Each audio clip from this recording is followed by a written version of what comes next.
पुनरपि जननं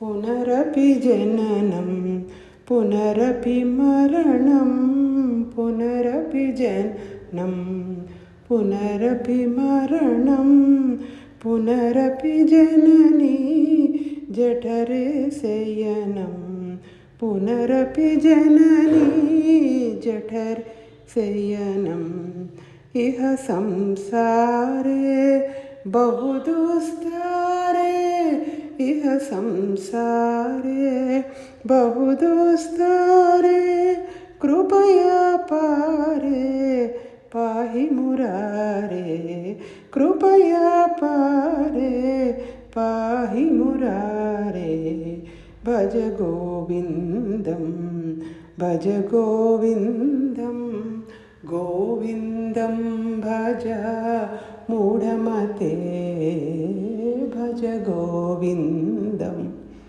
भज गोविन्दం. 21వ శ్లోకానికి అర్థము పునరపి జననం పునరపి మరణం. మరల పుడుతూ ఉంటాం, మరల చనిపోతాం. మరల అమ్మ కడుపులోన గర్భస్థ శిశువుగా జన్మ ఎత్తుతూ ఉండి ఈ సంసారము అనేటువంటి సాగరంలో ఈ సంసార సాగరంలో మనం మరల తిరిగి జన్మిస్తాం. దీన్ని దాటుటకు ఎంతో కష్టము.